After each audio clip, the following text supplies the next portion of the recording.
Matric परीक्षा 2022 का समय धीरे धीरे लगातार कमता जा रहा है। ऐसे में आपकी तैयारी कैसी हो, उसके लिए हम यहाँ पे लगातार आपका ऑब्जेक्टिव सब्जेक्टिव क्लास लगातार लेके आ रहे हैं, जिसमें हम लोग जो भी सब्जेक्ट है आपका मैथ, साइंस, सोशल साइंस, जो भी आपकी भाषा है, सबका लगातार यहाँ पे क्लास कराया जा रहा है।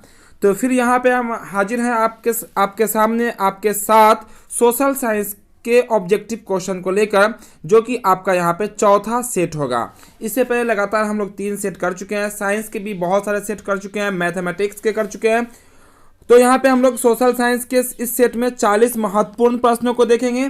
तो बस सब स्टूडेंट लगातार बने रहेंगे, क्योंकि यहाँ पे जो क्वेश्चन बताई जाएगी वो क्वेश्चन आपको बोर्ड एग्जाम में सीधे सीधे पूछा जाएगा। तो यहाँ पे हम लोग क्लास को शुरू कर लेते हैं। उससे पहले यदि कोई क्लास में नए हो, चैनल पे नए हो, तो चैनल को सब्सक्राइब करके बेल आइकन जरूर दबा लेंगे, ताकि इस तरह का जो भी क्लास है हर एक क्लास का नोटिफिकेशन आपको मिलता रहेगा। तो चलिए, फर्स्ट क्वेश्चन आपके सामने है और आप देख रहे हैं यहाँ पे, तो बताएंगे। जिनको आंसर पता हो हमारे साथ लगातार बताते चलेंगे। फर्स्ट क्वेश्चन आपका है, हंगरी की भाषा क्या थी? हंगरी की भाषा बतानी है। 4 विकल्प यहाँ पे दिए गए हैं। पहला आपका है इतावली, दूसरा आपका मैगियार, तीसरा आपका है पोलिश, चौथा बोला गया आपका फ्रेंच। तो इसका जो सही उत्तर होगा वो होगा आपका मैगियार, यानी कि ऑप्शन नंबर बी। और हंगरी की राजधानी अगर पूछी जाए तो वो होता है आपका बुडापेस्ट। ठीक है, चलिए अगला प्रश्न, यानी कि प्रश्न नंबर आएगा वो आपका सेकेंड। दूसरा नंबर क्वेश्चन वो भी आपके सामने। दूसरा नंबर क्वेश्चन में कहता है आपका यंग यूरोप की स्थापना किसने की? यंग यूरोप की स्थापना बता देनी है। 4 विकल्प यहाँ भी है, काबुर ने, मैजनी ने, बिस्मार्क ने, गैरीवाल्डी ने। इसका जो सही उत्तर होगा वो होगा आपका विकल्प नंबर बी, यानी कि मैजनी ने। चलिए तीसरा प्रश्न को देखेंगे। तीसरा नंबर प्रश्न भी आपके है सामने। तीसरा नंबर प्रश्न में कहा गया आपका रूस की बोल्शेविक क्रांति का नेतृत्व किसने किया? रूस में जब बोल्शेविक क्रांति हुई उसका नेतृत्व किसने किया? 4 विकल्प यहाँ भी दिए गए हैं। पहला आपका है क्रेंस्की ने, दूसरा आपका टार्टस्की ने, तीसरा आपका लेलिन ने, चौथा बोला गया आपका इटालिन ने। तो इसका जो सही आंसर होगा वो होगा आपका विकल्प नंबर सी, लेलिन ने। बहुत अच्छा, बहुत सारे स्टूडेंटों का आंसर आ रहा है। तो फटाफट सब स्टूडेंट आंसर बताते चलेंगे हमारे साथ। अब पूरा क्लास में बने रहेंगे, पूरा क्वेश्चन का आंसर बताएंगे, क्योंकि यहाँ से सीधे सीधे क्वेश्चन पूछे जाएंगे।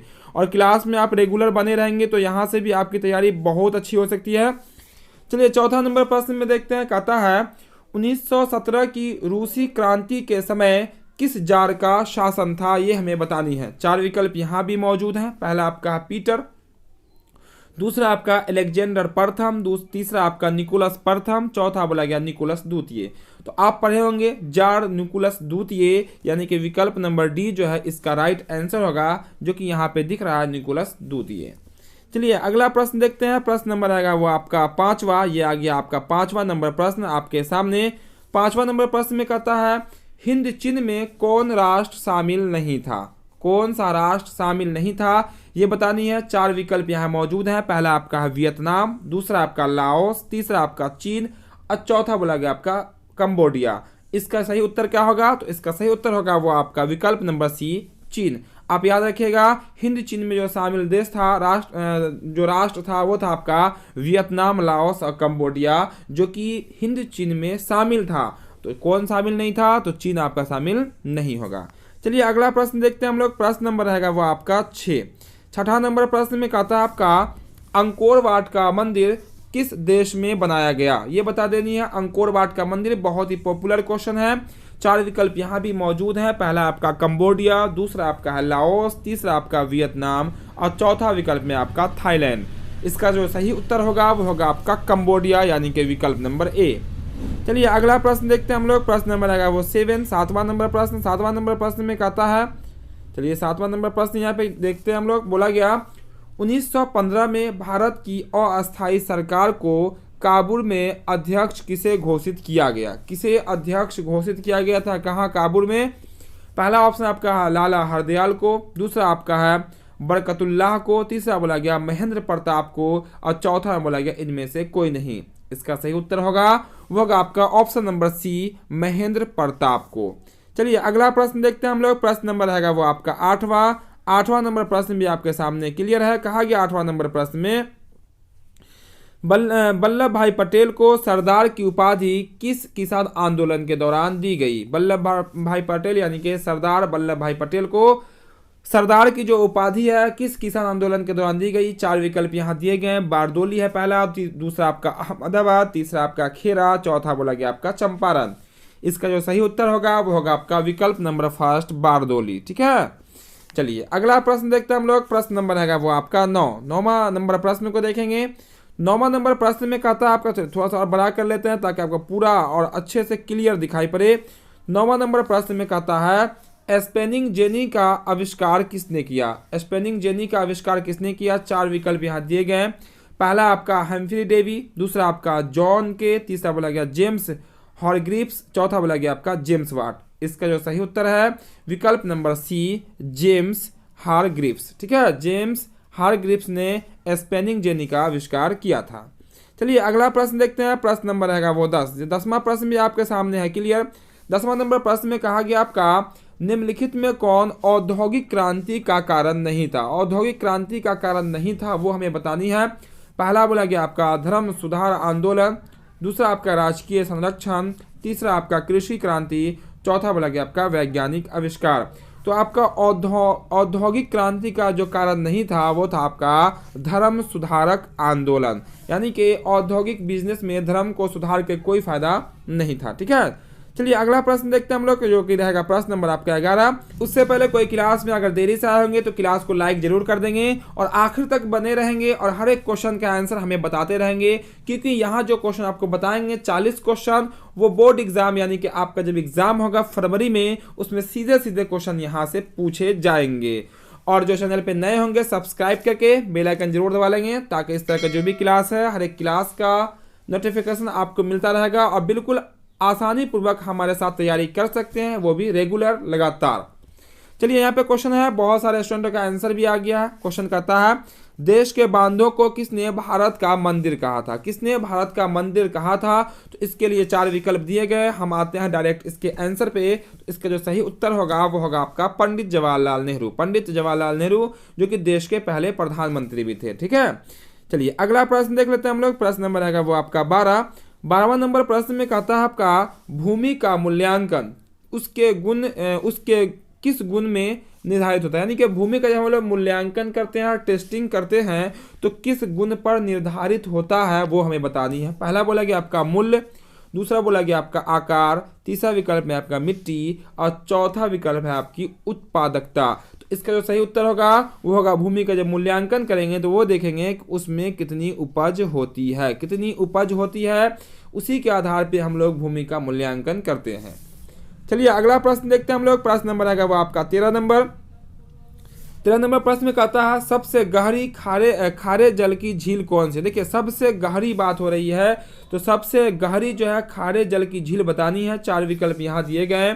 पहला आपका है मृत सागर, दूसरा आपका है बैकाल झील, सागर कह सकते हैं या झील कह सकते हैं, चिल्का झील और हुइरन झील। इसका सही उत्तर क्या होगा? होगा आपका विकल्प नंबर फर्स्ट यानी कि विकल्प नंबर ए मृत सागर, जो कि सबसे गहरी खारे पानी की झील होती है।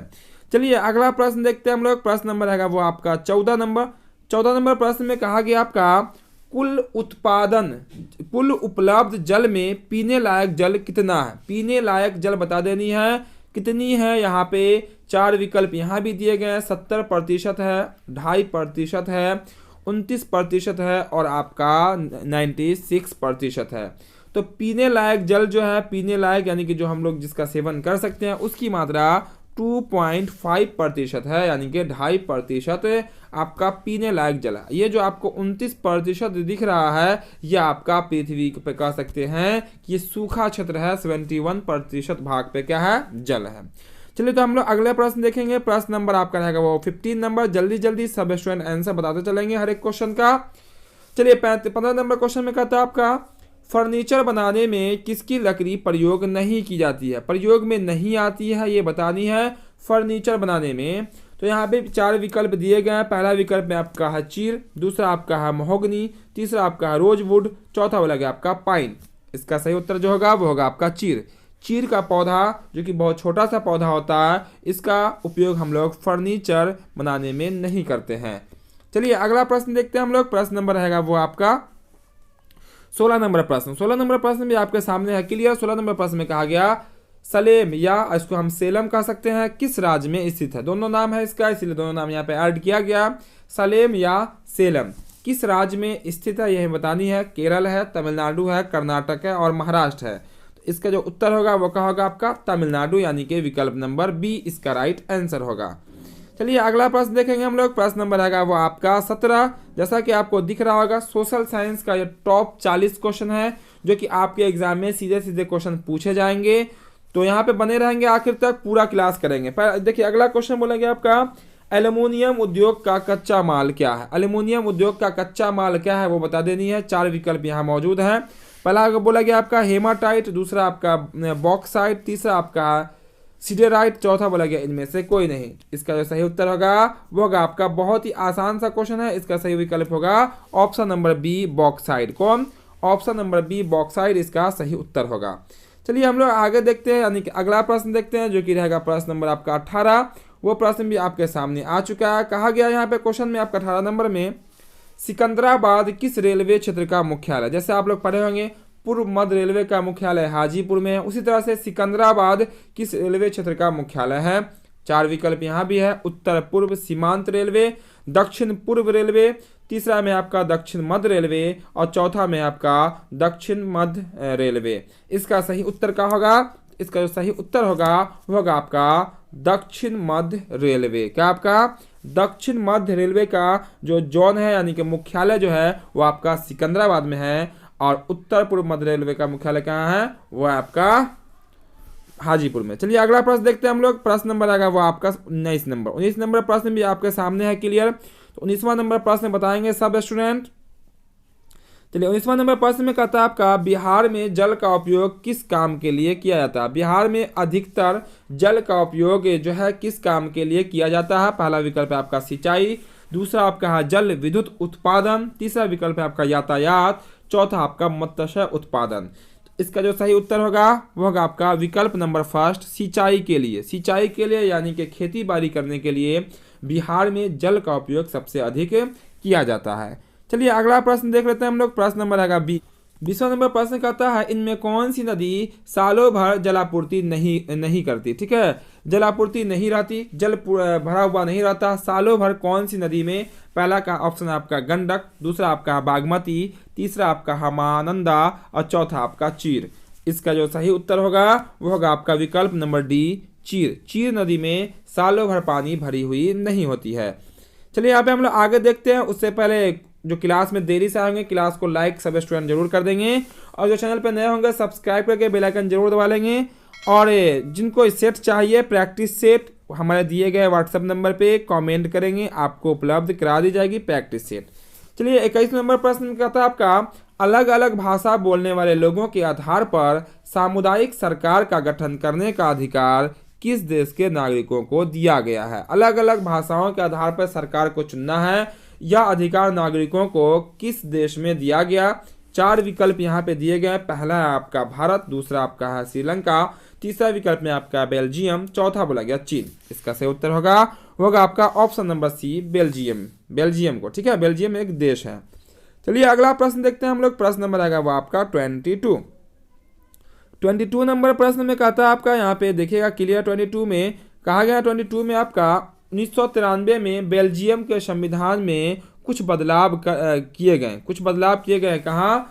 बेल्जियम के संविधान में। इन बदलावों का मुख्य उद्देश्य क्या है? मुख्य उद्देश्य आगे लिखा हुआ है वो क्या है ये बतानी है। इसके लिए भी 4 विकल्प दिए गए। पहला विकल्प है आपका प्रांतीय सरकारों के अधिकारों में कमी करना, दूसरा आपका प्रांतीय सरकारों के अधिकारों में वृद्धि करना, तीसरा विकल्प है प्रांतीय सरकारों के अधिकारों में समाप्त करना, और चौथा विकल्प जो कि आपका सही विकल्प है जो कहता है संघीय शासन प्रणाली अपनाना। तो यहाँ पे आंसर क्या होगा आपका विकल्प नंबर डी संघीय शासन प्रणाली अपनाना।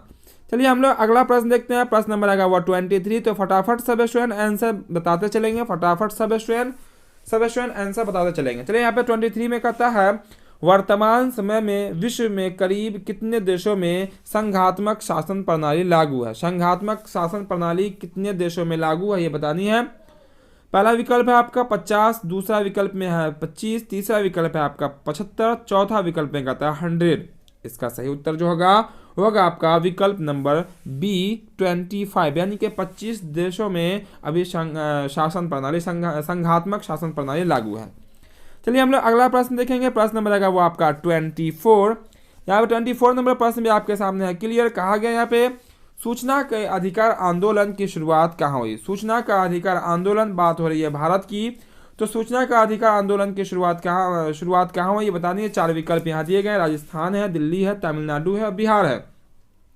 इसका जो सही उत्तर होगा वो होगा आपका ऑप्शन नंबर ए, राजस्थान से। तो कहाँ से? राजस्थान से। और पारित कब हुआ? 2005 में। चलिए अगला प्रश्न देखते हैं हम लोग। प्रश्न नंबर रहेगा वो आपका 25 में प्रश्न में कहता है लोकसभा में निर्वाचित हेतु कुल सीटों की संख्या कितनी है। कुल सीट बता देनी है। 4 विकल्प यहाँ दिए गए हैं। 252 दिया गया आपका, 544 है, 543 है और 545 है। तो यहाँ जो इसका सही उत्तर होगा वो होगा आपका ऑप्शन नंबर डी, 545। अब बहुत सारे स्टूडेंटों को कन्फ्यूजन होगा कि 543 क्यों नहीं, तो हम आपको बता दें कुल सीटों की संख्या जो है वो 545 है, लेकिन यहाँ पे जो अभी जो सरकार बनी हुई है वो आपका 543 के ही आधार पे बनी हुई है। वर्तमान में 543 के आधार पर सरकार बनी हुई है, लेकिन कुल लोकसभा में जो निर्वाचित सीटों की संख्या होती है वो आपकी 545 होती है। चलिए अगला प्रश्न देख लेते हैं हम लोग। प्रश्न नंबर आएगा वो आपका 26 नंबर प्रश्न। 26 नंबर प्रश्न में कहता है आपका, वहां पे क्लियर कर लेते हैं यहाँ पे। चलिए नहीं है, आगे लिखा हुआ है। चलिए 26 में कहता है आपका निम्नांकित में कौन सा कथन लोकतांत्रिक शासन पद्धति के संदर्भ में नहीं है। ठीक है, सही नहीं है बताना है, सही नहीं है ये बतानी है। 4 विकल्प यहाँ भी दिए गए हैं। तीव्र आर्थिक विकास दर, दूसरा विकल्प में है राजनीतिक जागरूकता, तीसरा विकल्प है आपका विविधताओं में सामंजस्य, चौथा विकल्प में बोला गया लोकतंत्र में विश्वास। इसका सही उत्तर होगा आपका विकल्प नंबर फर्स्ट, तीव्र आर्थिक विकास दर। ठीक है, तीव्र आर्थिक विकास दर ये आपका सही उत्तर होगा। चलिए हम लोग अगला प्रश्न देखेंगे जो कि रहेगा प्रश्न नंबर 27 नंबर प्रश्न में कहता है आपका, चलिए यहाँ से इसको क्लियर कर लेते हैं। निम्नलिखित कथनों में लोकतंत्र के मूल्यांकन के लिहाज से कौन सा कारक लोकतांत्रिक व्यवस्था के अनुरूप नहीं है। सिविक्स का क्वेश्चन है, आपके पॉलिटिकल साइंस का क्वेश्चन है। निम्नलिखित कथनों में लोकतंत्र के मूल्यांकन के लिहाज से कौन सा कारक लोकतांत्रिक व्यवस्था के अनुरूप नहीं है। 4 विकल्प यहाँ भी मौजूद है। पहला बोला गया आपका बहुसंख्यकों की तानाशाही, दूसरा विकल्प में आपका बी में है कानून के समक्ष समता, तीसरा विकल्प में स्वतंत्र एवं निष्पक्ष चुनाव, चौथा बोला गया आपका व्यक्ति की गरिमा। तो बता देनी है कौन सा नहीं बोला गया आपका। तो ये जो आपका राइट आंसर जो होगा वो जाएगा आपका ऑप्शन नंबर ए, बहुसंख्यकों की तानाशाही। देखिएगा लोकतांत्रिक में क्या होता है, बहुसंख्यकों की तानाशाही किसी की नहीं चलती है। बाकी 3 जो आपको दिए गए ऑप्शन वो आपका है, ये आपका नहीं होगा। चलिए अगला क्वेश्चन देख लेते हैं हम लोग। क्वेश्चन नंबर रहेगा वो आपका 28 नंबर में कहता है आपका भारतीय लोकतंत्र की कमजोरियों को दूर करने का सबसे अच्छा उपाय बताना है। 4 विकल्प यहाँ दिए गए हैं। कहा गया गरीबों को हटाना सबसे अच्छा उपाय नहीं है, गलत हो जाएगा। दूसरा आपका सूचन तंत्र का नियंत्रण करना, तीसरा बोला गया बूथ कब्जा करना, तो ये तो कतई नहीं होगा, ये भी नहीं होगा।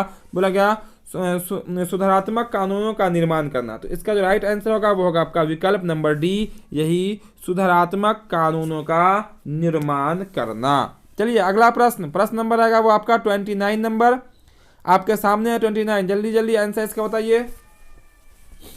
तो 29 में कहता है आपका लोकतंत्र के मार्ग में सबसे बड़ी बाधा बतानी है। लोकतंत्र के मार्ग में, उसके रास्ते में पहला बोला गया आपका आर्थिक समानता, दूसरा बोला गया राजनीतिक जागरूकता, तीसरा लोकतंत्र की आस्था, चौथा बोला गया जातिवाद एवं क्षेत्रवाद।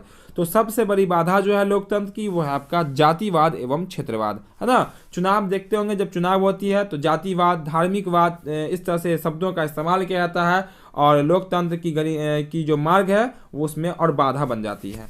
चलिए हम लोग अगला प्रश्न देखते हैं हम लोग। प्रश्न नंबर आएगा वो आपका 30 यानी कि 30 नंबर। चलिए 30 नंबर क्वेश्चन भी आपको यहाँ पे सामने क्लियर है। बोला गया निम्न में किसे पिछड़ा राज्य कहा जाता है। पिछड़ा राज्य किसे कहा जाता है। 4 विकल्प यहाँ भी दिए गए हैं। पहला आपका पंजाब, दूसरा आपका केरल, तीसरा आपका बिहार, चौथा आपका दिल्ली। इसका जो सही उत्तर होगा, बहुत सारे स्टूडेंटों का सही आंसर आ रहा है। हर 100% स्टूडेंट का ये आंसर सही आना चाहिए। इसका सही उत्तर होगा वो होगा आपका बिहार को पिछड़ा राज्य कहा जाता है। चलिए अगला प्रश्न देखते हैं हम लोग। प्रश्न नंबर आएगा वो आपका 31 यानी कि 31 नंबर। 31 नंबर क्वेश्चन में कहता है आपका निम्नलिखित में किस क्षेत्र को प्राथमिक क्षेत्र कहा जाता है? किस क्षेत्र को प्राथमिक क्षेत्र कहते हैं? हर एक क्लास में इससे जुड़ा हुआ क्वेश्चन जरूर आता है। इसका जो सही उत्तर होगा, डायरेक्ट हम लोग सही उत्तर पे आते हैं, तो इसका आंसर होगा आपका विकल्प नंबर बी, कृषि क्षेत्र को। तो बस सब स्टूडेंट आखिर तक बने रहेंगे। 40 महत्वपूर्ण क्वेश्चन आपके एग्जाम में सीधे सीधे पूछे जाने वाले क्वेश्चन को हम लोग देख रहे हैं, तो इतना जरूर कर लीजिएगा। जिनको पीडीएफ चाहिए हमारे दिए हुए व्हाट्सएप नंबर पे आप कमेंट कीजिएगा, पीडीएफ मिल जाएगा आंसर के साथ, वहां से आप इसको रिवाइज कर लीजिएगा, याद कर लीजिएगा, और क्लास को लाइक जरूर करते चलेंगे सब स्टूडेंट। चलिए अब 32 नंबर क्वेश्चन में कहता है आपका राष्ट्रीय आय का अर्थ है। राष्ट्रीय आय का क्या अर्थ है, यह हमें बतानी है। पहला बोला गया सरकार की आय, दूसरा आपका सार्वजनिक उपकरणों की आय, तीसरा बोला गया आपका व्यापारिक आय, चौथा बोला गया उत्पादन के साधनों की आय। तो राष्ट्रीय आय का जो अर्थ होता है वो होता है आपका उत्पादन के साधनों की आय, यानी कि विकल्प नंबर आपका रहेगा वो कौन, डी इसका सही उत्तर होगा। चलिए हम लोग आगे देखते हैं, यानी कि अगला प्रश्न देखेंगे। प्रश्न नंबर रहेगा वो 33 नंबर प्रश्न में कहता है आपका योजना काल में भारत की औसत वार्षिक विकास दर क्या रही? ठीक है, योजना काल में भारत की औसत आर्थिक विकास दर क्या रही? यहाँ पे दिए गए 4 विकल्प, 3.5%, 4.2%, 6.5% और 7%। इसका सही उत्तर क्या होगा? वो होगा आपका विकल्प नंबर होगा आपका बी, 4.2%। चलिए हम लोग आगे देखते हैं अगला प्रश्न, जो कि रहेगा प्रश्न नंबर आपका वो 34। चलिए आगे आपके सामने फटाफट सब स्टूडेंट इसके आंसर बताएंगे। इसका सही आंसर यानी कि सही उत्तर क्या होगा? तो यहाँ पे दिए गए 4 विकल्प। पहला क्वेश्चन है मुद्रा की वैधानिक परिभाषा किसने दी? मुद्रा की वैधानिक परिभाषा किसने दी? 4 विकल्प है, प्रोफेसर मार्शल ने, प्रोफेसर पीगू ने, प्रोफेसर रॉबर्टसन ने, प्रोफेसर नैप ने। इसका जो सही उत्तर होगा वो होगा आपका प्रोफेसर नैप, यानी कि विकल्प नंबर आपका डी सही उत्तर होगा। चलिए आगे हम लोग देखते हैं अगला क्वेश्चन, यानी कि अगला प्रश्न बोला गया यहाँ पे प्रश्न नंबर 35 में मुद्रा के प्रमुख कार्य क्या है? मुद्रा का जो प्रमुख कार्य है वो हमें बतानी है। पहला विकल्प में है वो कहा गया विनिमय का माध्यम, यानी कि लेन देन का माध्यम। बिल्कुल सही बात है, मुद्रा से हम लोग किसी वस्तु का लेन देन ही करते हैं, मुद्रा यानी कि पैसा। दूसरा बोला गया मूल्यांकन का मापन, यानी कि हम लोग किसी चीज़ों को जो मापते हैं वो किससे मापते हैं? मुद्रा से मापते हैं। तीसरा बोला गया मूल्य की संचय, ये भी बात सही है। आंसर जो होगा वो होगा आपका विकल्प नंबर डी, इनमें से सभी मुद्रा के कार्य हैं। चलिए हम लोग अगला प्रश्न, यानी कि सब हम लोग इकोनॉमिक्स का क्वेश्चन है। चलिए आ गया बहुत ही आसान सा क्वेश्चन। बोला गया भारत का केंद्रीय बैंक है, यानी कि भारत का केंद्रीय बैंक कौन सा है? 4 विकल्प यहाँ दिए गए हैं। पहला आपका रिजर्व बैंक ऑफ इंडिया, दूसरा आपका बैंक ऑफ इंडिया, तीसरा आपका सेंट्रल बैंक ऑफ इंडिया और चौथा आपका स्टेट बैंक ऑफ इंडिया। तो भारत के जो केंद्रीय बैंक है उसका जो सही उत्तर होगा वो होगा आपका option number A, reserve bank of India. Reserve bank of India Bharat का केंद्रीय बैंक है। चलिए हम लोग अगला प्रश्न देखेंगे, जो कि रहेगा प्रश्न नंबर आपका 37 नंबर।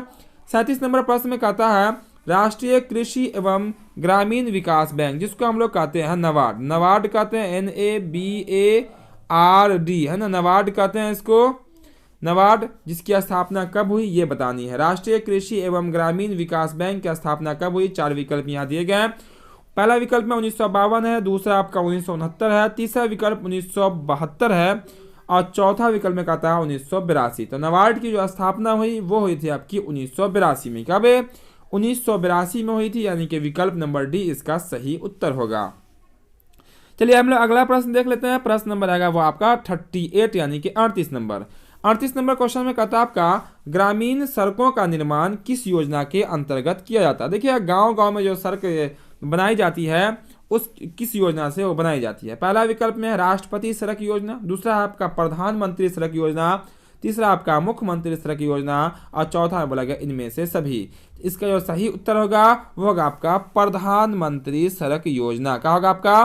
प्रधानमंत्री सड़क योजना से गांव में क्या बन जाती है? सड़क का निर्माण किया जाता है। देखिएगा बोर्ड लगी रहती है, वहां पे लिखा होगा प्रधानमंत्री सड़क योजना। ठीक है, चलिए अगला प्रश्न देखते हैं हम लोग। प्रश्न नंबर आएगा वो आपका 39 नंबर। फिर हम लोग 40 नंबर प्रश्नों को देखेंगे और आज का क्लास को हम लोग एंड करेंगे। तो 39 नंबर में कहा गया आर्थिक विकास का तीसरा क्षेत्र बताना। तीसरा क्षेत्र, देखिए पहला क्षेत्र हम लोग पहले देख चुके हैं, तो आर्थिक विकास का तीसरा क्षेत्र पूछा गया। 4 विकल्प यहाँ भी है। पहला आपका कृषि क्षेत्र, दूसरा आपका औद्योगिक क्षेत्र, तीसरा आपका वैज्ञानिक क्षेत्र, चौथा आपका सेवा क्षेत्र। इसका जो सही उत्तर होगा आर्थिक विकास का जो तीसरा क्षेत्र होगा वो होगा आपका सेवा क्षेत्र। क्या होगा आपका सेवा क्षेत्र, जिसमें आपका बैंकिंग आता है, ठीक है, दूरसंचार आते हैं, ये सब जो है आपका वो है सेवा क्षेत्र। चलिए हम लोग आज के क्लास का अंतिम क्वेश्चन, यानी कि काफ़ी महत्वपूर्ण क्लास था, इसका अंतिम क्वेश्चन। तो जो क्लास में देरी से आएंगे यार एक स्टूडेंट, कोई स्टूडेंट क्लास में देरी से आएंगे तो फिर से रिपीट जरूर कर लेंगे। 40 नंबर क्वेश्चन का पहले आंसर दीजिए। 40 नंबर प्रश्न में कहता है नदियों में बाढ़ आने का प्रमुख कारण क्या है। नदियों में बाढ़ आने का प्रमुख कारण क्या। पहला बोला गया जल की अधिकता, दूसरा बोला गया नदी की तली में अवसाद का जमाव, तीसरा बोला गया वर्षा का न होना, चौथा बोला गया इनमें से कोई नहीं। तो इसका सही उत्तर ऑप्शन नंबर बी होगा, नदी की तली में अवसाद का जमाव। तो ये थे आज के 40 महत्वपूर्ण प्रश्न। और हमेशा यहाँ पे लगातार हम लोग ऑब्जेक्टिव क्लास कर रहे हैं, बीच बीच में सब्जेक्टिव क्लास भी हो रहा है यहाँ पे मैथमेटिक्स का। तो जो क्लास में नए होंगे चैनल को जरूर सब्सक्राइब कर लेंगे और साथ ही साथ बेल आइकन जरूर ऑन कर लेंगे, ताकि इस तरह का जो भी क्लास है आपको हर एक क्लास का नोटिफिकेशन मिलता रहेगा और आप भी बिल्कुल आसानी पूर्वक आप भी क्लास में आ पाएंगे समय से, शाम के 6 बजे से, है ना। और आप भी बिल्कुल आसानी पूर्वक तैयारी कर पाएंगे। और जो क्लास में देरी से आएंगे क्लास को लाइक जरूर कर देंगे और शुरू से हर एक क्वेश्चन को रिपीट कर लेंगे, क्योंकि हर एक क्वेश्चन आपके लिए काफ़ी बहुमूल्य है, काफ़ी आपका महत्वपूर्ण प्रश्न है और ऐसे ही प्रश्न एग्जाम में पूछे भी जाते हैं। तो फिर मिलते हैं हम लोग अगले क्लास में। जय हिंद।